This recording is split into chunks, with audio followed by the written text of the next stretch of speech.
Welcome, and thank you for joining us for this episode of the Crexi Podcast, an insider's look at all things commercial real estate.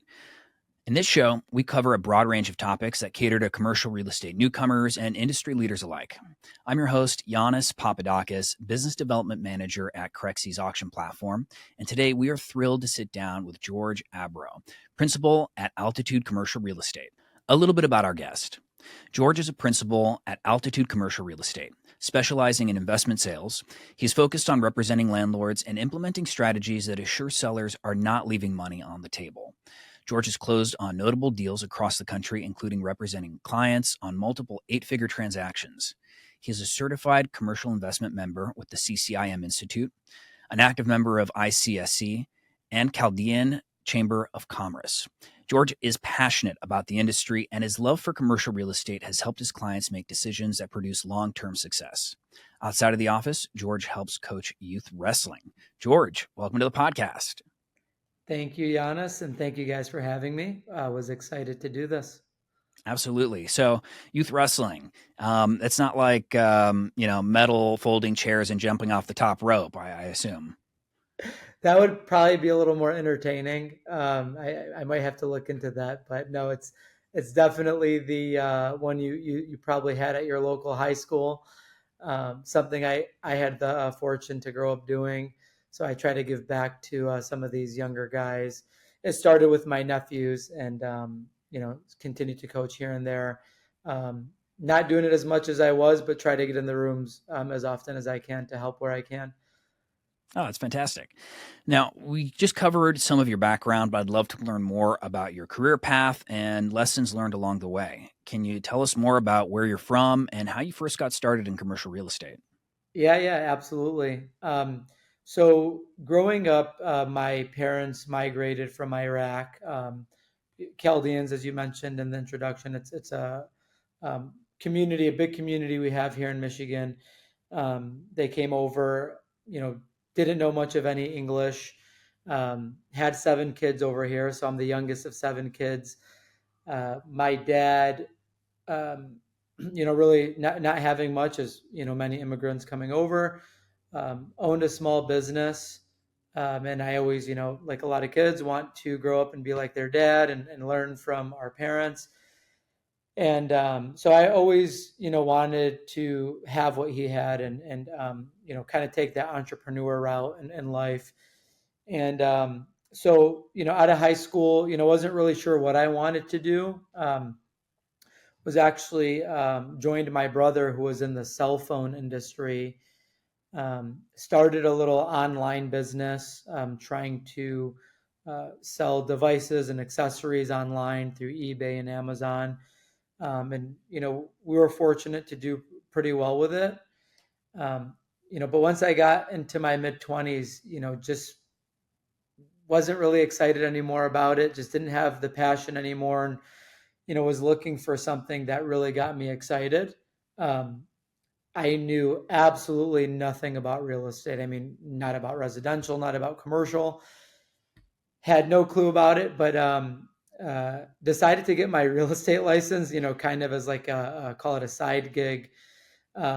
I learned very quickly that wasn't going to work well.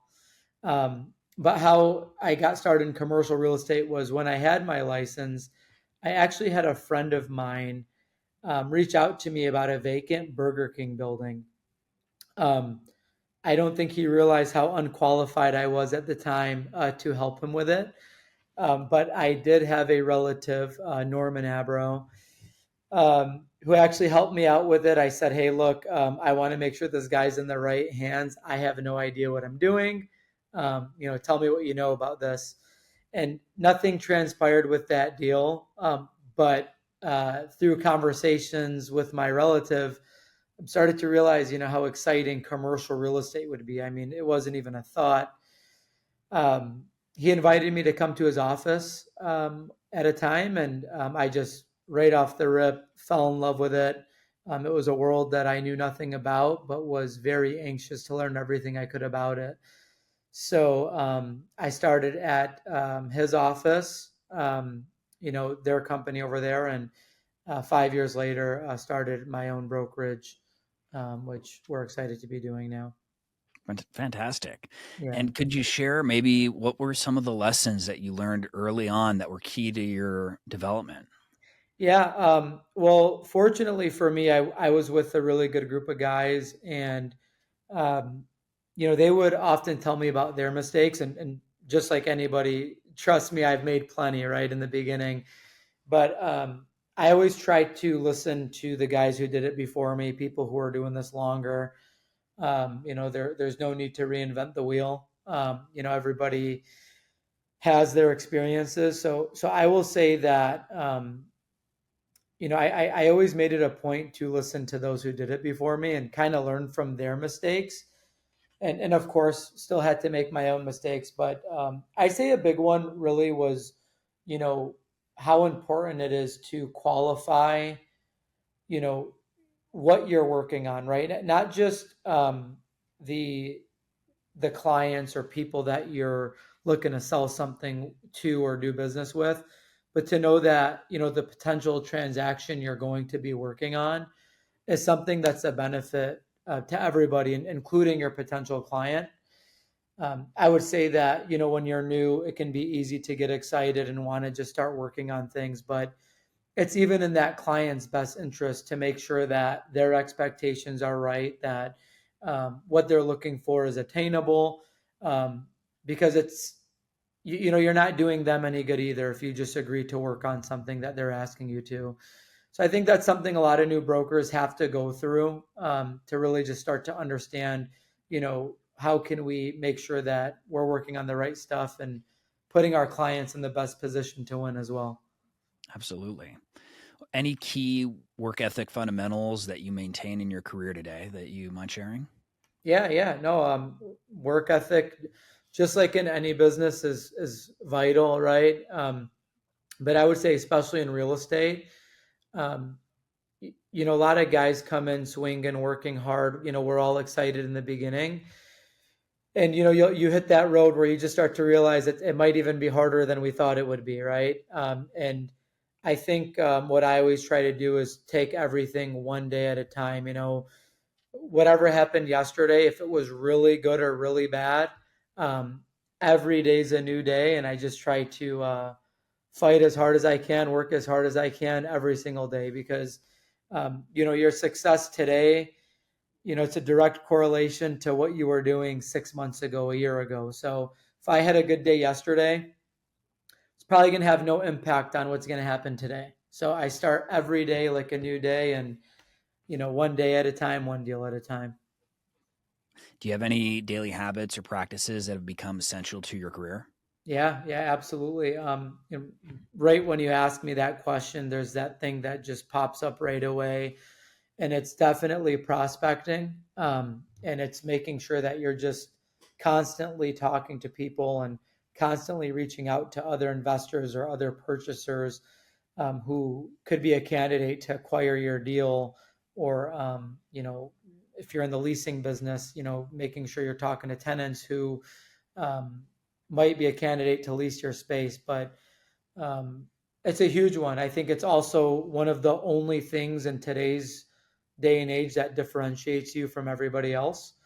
Because first and foremost, you should be up to date on technology and all the platforms like Crexi and everything else that you should be using. Um, but it's one of the few things that really will make you different. Is your clientele seeing that, hey, if I work with this person or this broker, that there is something different here that we're going to be getting out of this person. Now, as a principal at Altitude Commercial Real Estate, what has been your vision for the company and how have you seen it grow under your leadership? Yeah, that's a great question. I say, as far as the company goes, the biggest thing for us is maintaining relationships at all times. As I'm sure you guys hear a lot about, we've hit some weird times in commercial real estate. Transactions have slowed down, but it doesn't mean that there's nothing to do, right? There's still, sometimes this is where people need you most. So for us, it's making sure that we're there for our clients, and we're there to help any of the people that, whether it's in our market or in our product type, if we can help in any way, that we're making sure that we're, being, that resource that they could lean on. So that's always been what it has been for us, is to just continue to be that face that people can think of when they need some help. Would you mind sharing what skills or work principles set you apart from the competition that has led you to such rapid growth? Yeah, yeah, absolutely. I think it's just, again, being there for potential sellers or potential buyers. I mean, people that we've talked to who, they're not ready to sell, right? It could be, based on the asset that they have, it doesn't work for them. Yeah, I'm sorry, timing doesn't work for them, right? It could be uh, something personal in their life where today might not be the best day for them to make a move like that. That we still treat them, as if, we're listing their $10 million property, right? So I think that's always been important to us. I think people know that, and they know that we mean it. It's not just you know, we're saying it to say it to hope that they're going to do something. I mean, there's guys that, we still haven't necessarily done a deal with them, but they know that we're that resource that they can reach out to, and be there to help them out when they're in need. So, how do you go about creating the most value for your clients, and what keeps them returning for multiple deals? Yeah, absolutely. I think for us, it's being proactive on keeping them informed. A lot of owners, they don't always know what they need, right? There's some pretty high level sophisticated owners in our business who they follow everything. They know what's happening. But there's a lot of investors, even some with really good stuff, that they might not know exactly what they need or know what to be informed on. A good example was COVID, right? During a time like that when people were kind of unsure what they should be doing, and we didn't have Altitude yet, but just myself as a broker, I was making sure to reach out to owners, and kind of letting them know what a lot of owners are doing, what some of those sophisticated high level investors are doing, and um, kind of just giving them some peace of mind, and ideas of what they can be doing, what they could be doing to get ahead of things that are trending. Yeah. Would you mind sharing any of your favorite transactions throughout your career, or if you have one that sticks out that might have a good story that you might be able to share with us? Yeah, yeah, absolutely. So at a time, there was a listing that we were working on obtaining. It's actually, my office is here on Big Beaver in Troy.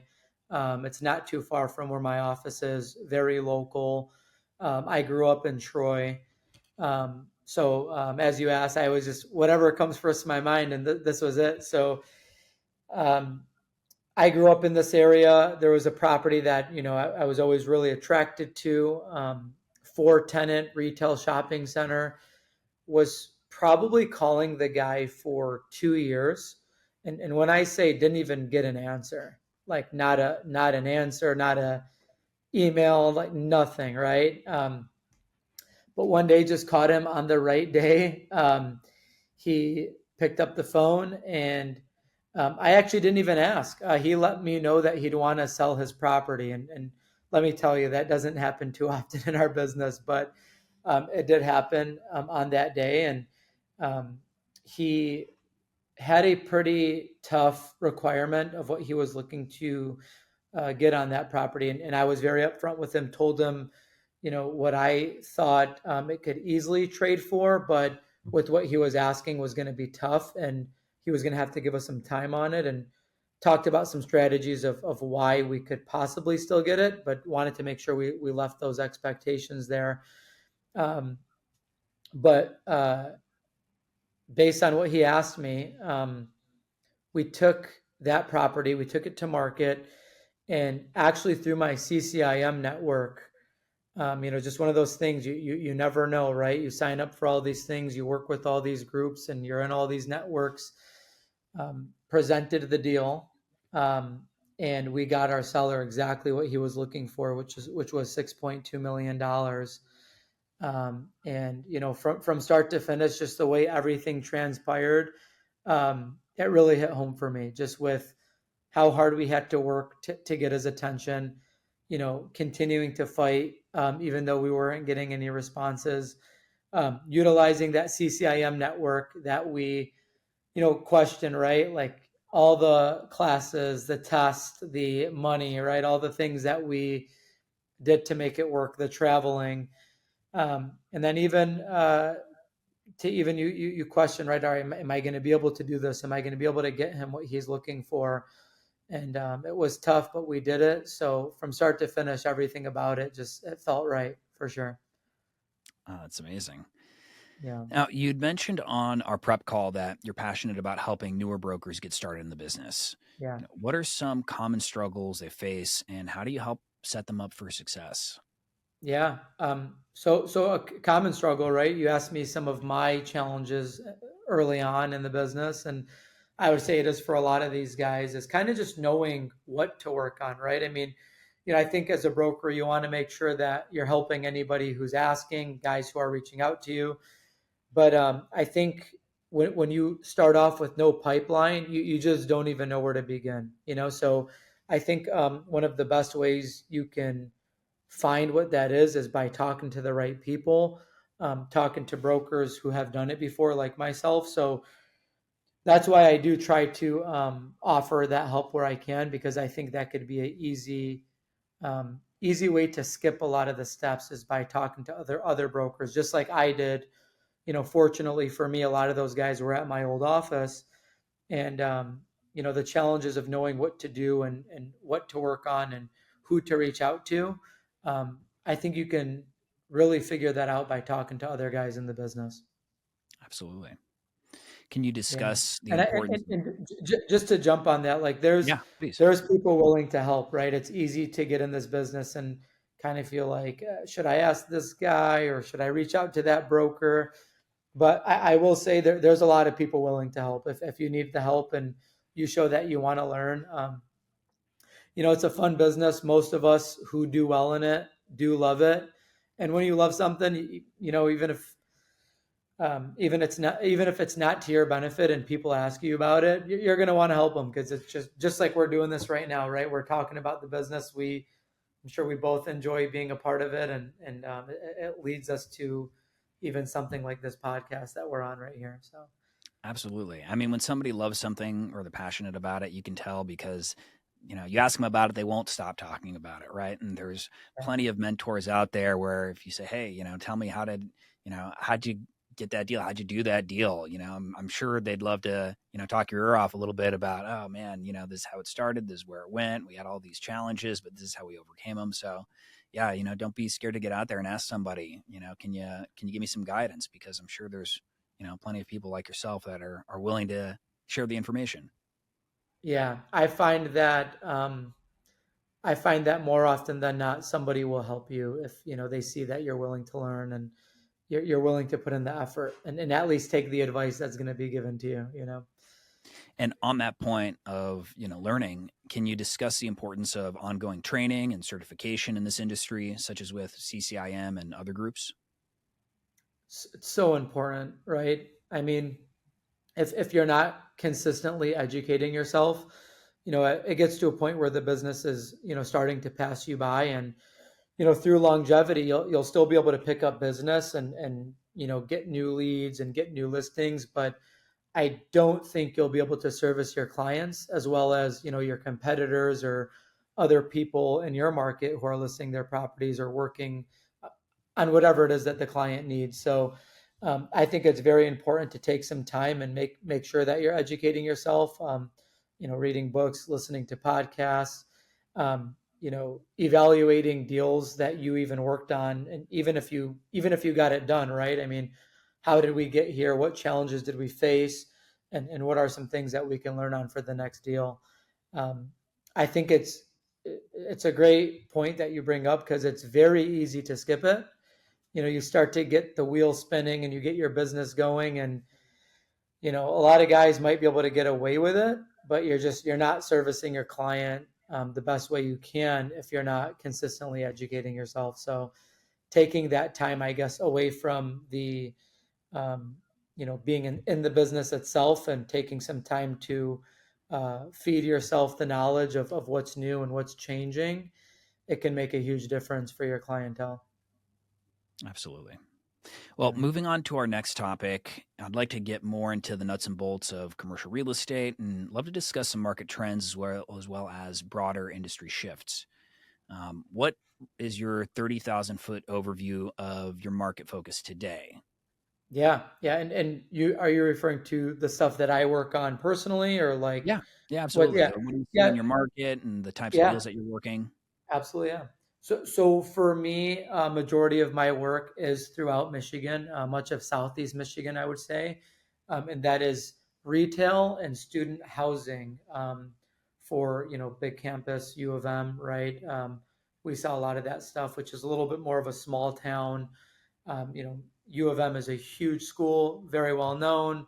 You know, defending national champs, of course. But it's still a relatively small town, so we're still able to service that well while we, continue to do our retail work throughout Michigan. So that's been the focus, and fortunately, we've done really well with it, and just by staying informed on everything going on, it's definitely been more work, more challenging, and more reps required to be successful today. As we did hit that little bit of a downturn, as they call it. So we're just again one day at a time, doing the extra work and being okay with it to make it happen.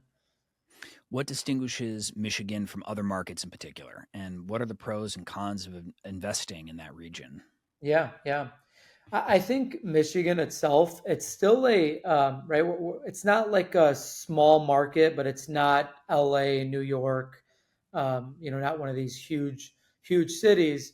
But it's interesting because it's big enough to find things that are worth investors' while, which is why we still have a lot of investors outside of Michigan, and it's also not too small either. So I think it's in regards to pros and cons, I would say it's big enough to be exciting, and it's not too small either.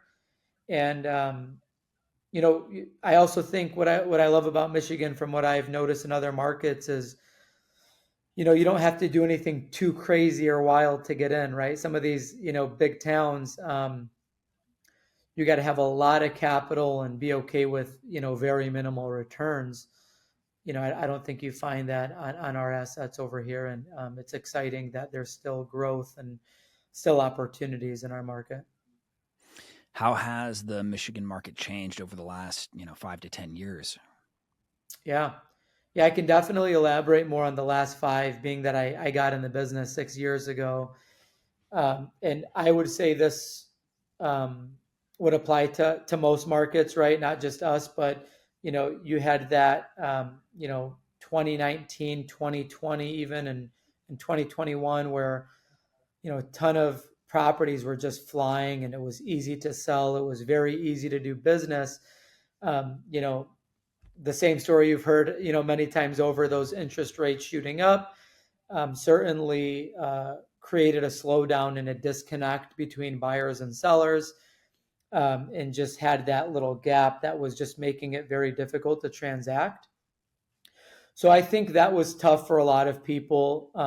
I think if you stayed in the field though, and you continued to just do your job every day, um, again, it definitely wasn't easier, but you were able to still facilitate deals, and there were still people who were in the midst of whatever they were working on, whether they were already in the middle of a deal or already looking to sell something. I think we still saw a lot of that stuff trade, but it became more towards 2022, and definitely 2023, and where we're at now, that things kind of started to get stuck and not really moving as much. Are there any specific markets in Michigan that you see as having, the most potential? And, why is that the case? Yeah, yeah. I still think our you know certain cities, right? The more trendy areas, the Birminghams of the world, Ann Arbor, which is where we do a lot of business. You'll find that if you're in a town that is just an exciting area, an exciting place to be, we're still seeing those towns being very successful. Even through, again, what we're calling as a downturn, we've still been selling properties in Ann Arbor at a really high premium. Um, Guys who just still know that they're putting their money in a good place, and banking off the fact that these towns aren't going anywhere. Could you share how the current macroeconomic shifts are impacting the market there? Yeah. I mean, I guess I kind of touched on it a little bit, but just these rate changes, and it's something that it's been the topic of discussion for some years now in our business. I think it's just more so that that disconnect is still there. Um, but what I am seeing is, now that we've been sitting here for a little bit, we're still seeing certain owners who it's more of a timing scenario for them to just need to sell, whether it's gearing towards retirement, changes that they're making, or plans that they had for their portfolio. I'm finding that in today's market, owners are selling more for personal reasons, who can't really wait or hope for these rates to go down a little bit more. Mhm. So I think that's something that I'm noticing, to where in 2019, somebody was selling because they're like, how do I not sell, right? I mean, we're getting you know crazy premiums, and we might not ever see this again. But if it weren't for how high things were selling for, they probably would have held. To now, we're seeing a little bit more of guys who would probably prefer to hold, but if they do sell, it's because a timing issue in which they think that it's their time to do it. They might know that if they waited a few years, um, they may get more money, but don't necessarily want to bank on that. Are there any trends that you're currently observing in terms of buyer and seller expectations in the retail and student housing sector? Yeah, so I'm glad you asked about both, because they're both a little bit different right now, both a lot different. So I'd say retail still the same story, of a lot of disconnect. Guys who they'd love to sell their property at a premium, but buyers are still playing the field, and waiting, and waiting to see how things are going to play out, and expecting that there's going to be better deals in the future. So I think that disconnect is just still there in terms of selling retail properties. But again, when you're finding certain scenarios, whether it's family being ready to sell, partnership disputes, they're going to have to sell, and that just is what it is. But something like a student housing in Ann Arbor, there is just such low supply, and it's still such an exciting market to invest in, that that's a little different. Where if guys say they want to sell, they're still going to get those premiums. And that's just a reminder to investors out there that when you invest in really good markets, I feel like this is when it counts, right? In down markets, interest rates going up, recessions, I feel like this is where it pays off to invest in those better areas where you took the lower returns. I think this is, where owners who invest that way, it's their time to shine, I guess I would say. And what would you say are your primary considerations as you advise clients through, the current economic times? Yeah.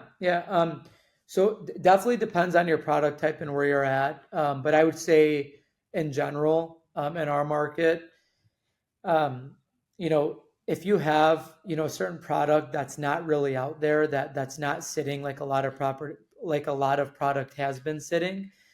Um, I think I think there's still scenarios where you could definitely um, take your property to market, and get those high premiums you're looking for. But I just think you do have to be careful if it's not that type of product, and you can afford to hold, and you don't need to sell.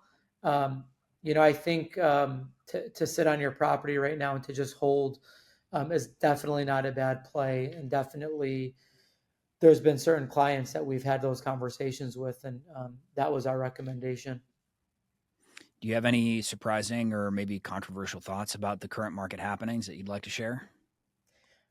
Definitely, one thing that one topic that's been trending with a lot of our clients, or owners of properties, is we're coming across a lot of different property owners who want to kind of hold to see what happens during this election. A lot of owners feel that this will have a big impact on their properties, and regardless of who wins, it can affect things differently, right? But I guess that's what I found interesting, and 4 years ago, and I was newer, a little newer in the business at the time. I was hearing some of that stuff, and I found it interesting. And here we are, 4 years later. So I'm starting to now understand that an election year has a big impact on real estate owners and um, on their decision making. And regardless of if they're right or wrong on their thoughts or decisions, it's definitely going to impact their thoughts and decisions. So if you're a broker right now, you probably want to know that that's a topic that owners want to discuss and want to strategize based on that as well. Yeah. And I mean, not even just on the national level, there may be things on the ballot in your state that could affect, how and when properties trade. It can be so local to your market. And, if you're not up on, what's happening and what's being voted on, then you may be missing a great opportunity to connect with your clients and inform them, hey, this is coming up on the ballot. Are you aware of it? This is how it could impact, what you're holding. This is what you may want to consider as we go into this election season. Absolutely, yeah, and it's funny because some of our conversations that we have with owners, it's not just real estate, right? They're making an important decision, and essentially we're selling the real estate, but they have important investing decisions that they have, and other topics do come about, like an election year, or a little bit of politics, I guess. So when you know a little more about some of these other categories, it could help different real estate owners. So the commercial real estate industry is constantly evolving. Have you seen the role of brokers change over the years, particularly with the rise of technology? Absolutely, yeah. I'm grateful for when I started in the business because I feel like things really started to change based on other brokers or investors that I talked to who might have been really in the field 10, 15, or 20 years ago. But technology is huge, right? I mean, we're all hearing about AI and how we're leveraging these tools, and um, but at the end of the day, I think it's just going to come down to how we're leveraging these tools, how we're using them.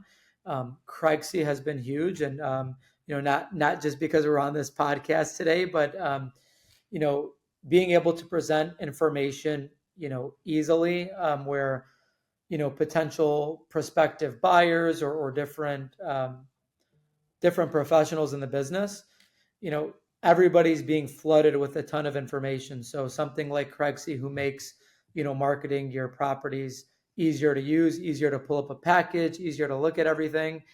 I think it can be important, and you have to make sure that you're presenting things that make it easy for people to work with you. Well, thank you for the kind words. We really appreciate it. And we love to hear success stories like yours, utilizing the platform and getting results. So Yeah. much appreciated. 50 Check us bucks, in the right? mail. It's $50. Is that what we talked Yeah, about that's when yeah. the interview was over? Yeah.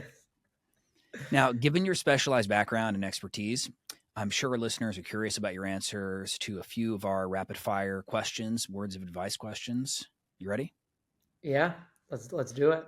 All right. So, if you were given $50 million today and had to invest it immediately, what would your go to asset type and location be, and why? Yeah. That's a really good one. A few things come to mind for me.